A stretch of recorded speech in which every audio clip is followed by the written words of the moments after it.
Greetings, folks. I am Pete Pardo from Sea of Tranquility. Welcome to another episode of What's Hot with Sea of Tranquility, bringing you new album reviews all the damn time. That's right, that's what we do. It's how we operate here. Today we're going to take a look at the brand new album on Bad Omen Records, also distributed by Metal Blade, so depending on where you are, that's where you'll get your release, right? This is a band from Lancaster over in the UK. I'm not sure exactly how many full lengths they have, but they have a bunch of full lengths, some EPs and things like that. They are I don't know what you call them, epic Christian metal, hard rock, right? Very 70s inspired. The band is Wytch Hazel. This is their, I guess it's their fifth album, Lamentations. Okay. And this, of course, follows their fourth album, which we reviewed here on the channel, called Sacrament. If you remember, we talked about that just a couple of years back.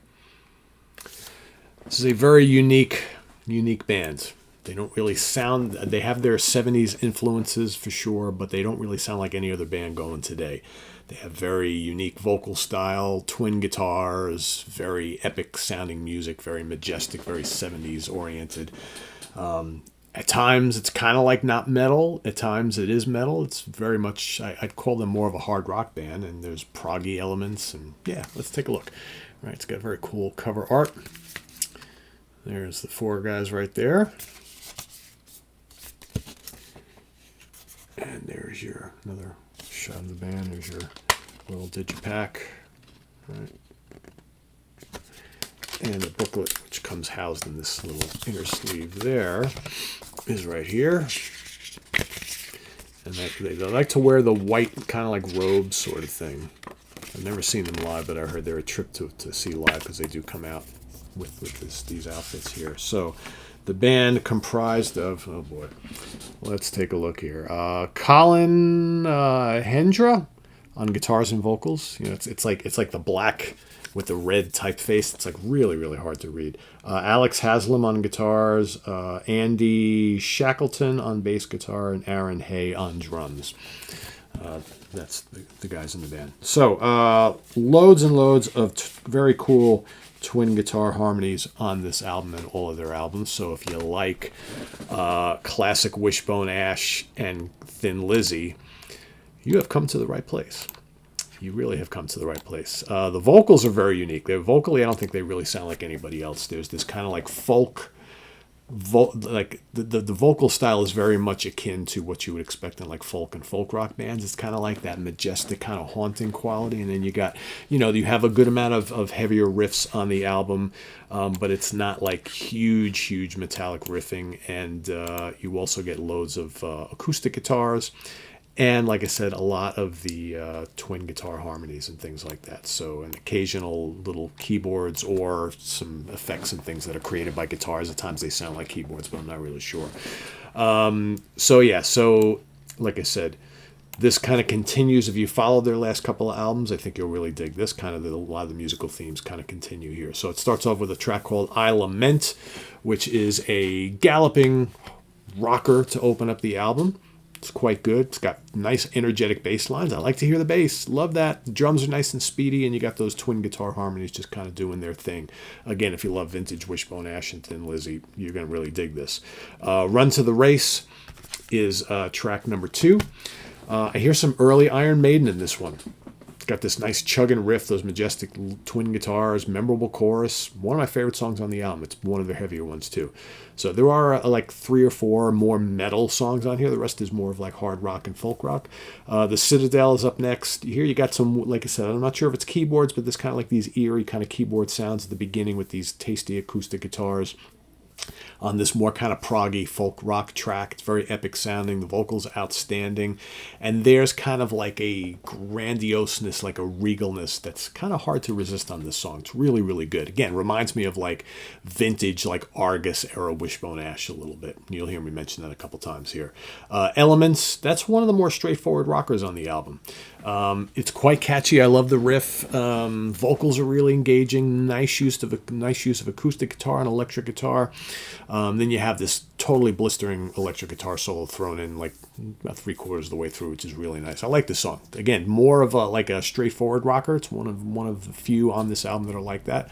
Really good stuff. Check that out. The Demon Within That's total folk rock, but it's very catchy. It's got some nice hooks on it. Nice bend of the acoustic. I keep trying to say blend of acoustic and electric guitars. And it's really got this kind of like enchantingness about it. Think like Renaissance, Straubs, that sort of thing. Cool song. Racing Forward, that again reminds me of Argus era Wishbone Ash. Right? It just has that majesticness to it. And the twin guitars are so tasty on here. Another one of my favorite tracks on here. Really, really good. You got Elixir, which is this short little acoustic guitar instrumental. It's like 1.5 minutes long. Very nicely done. I like it. And in the back half, you got a nice mix of stuff here. And you've got Woven, which is this kind of like, I don't know, fast-paced, barnstorming, Thin Lizzy style, like rocker. It's definitely a hard rock song. It's another one of my favorites on here. The riffing is great. The dual leads kick ass. And then you got this memorable chorus, which is really, really nice. Woven, another really good track. Heavy Load is up next. Again, goes back to their folkier side. It's very mystical, mysterious, enchanting. Got these haunting vocals. Loads of acoustic and electric guitars weaving around the mix. Nice song, really like that. And then Healing Power is the last track, and I believe that is the longest track as well, like 6.5 minutes long. It's got these big, powerful riffs. Got these really emotional vocals. Like I said, the vocals are really well done, but they're very, very different sounding. They kind of remind me a little bit of a Pagan Altar, but maybe not quite as nasally. They're kind of along those lines, right? So if you like that, you probably dig this. This one just really packs a punch. It's just big and epic sounding. The chorus has this kind of like fist pumping quality, which I really like. And it's a really good way to end the album. You got these glorious twin guitar harmonies right around the middle section, and then they follow it up. It's got this cool kick-ass blazing, lead solo section, which is really good. Again, reminds me of like Brian Robertson, Scott Gorham back in 1977 or 78. Very cool stuff.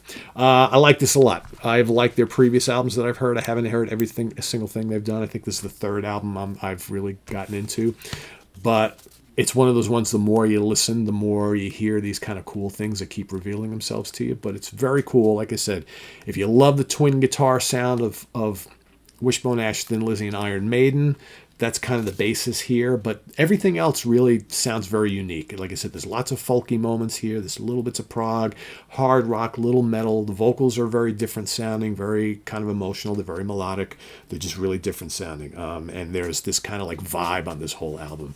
And, you can go and read into the booklet and get all the lyrical stuff that's going on here. They're kind of telling all these stories. They're all very Christian oriented, but it's not like overtly so. Very kind of like fantasy and epic battle themed stuff, right? So, yeah, check it out. I'm going to give this 4.25 out of 5. Right, it's probably bordering. I was like 4 is maybe not high enough because it's really good. Maybe it's not quite a 4.5, but it's somewhere in between. You know me, anything over 3.75 is very good. 3.5 is very solid. 3.75, 4 and up, that's exceptional, right? That's something I'm really recommending here. So yeah, Wytch Hazel 5 Lamentations is their latest release. Go check it out. I'll put the link to the Bandcamp page below so you can go give this a listen and consider a purchase. Let us know what you think. Visit us on the web at www.seatranquility.org. We're on Facebook, we're on YouTube, and Instagram all the damn time. Please subscribe if you haven't already and click on that notification bell so you get alert of all of our content as a post. And please do hit the like button before you leave. Also down below, we got the links to our Ko-Fi page for channel donations, our merch page, our Cameo page, and the Sea of Tranquility membership options, all down there. Thanks, everybody, for your support. It's greatly appreciated, and we'll see you soon here with more stuff. I'm Pete Pardo. Thanks for watching. Take care. Bye-bye.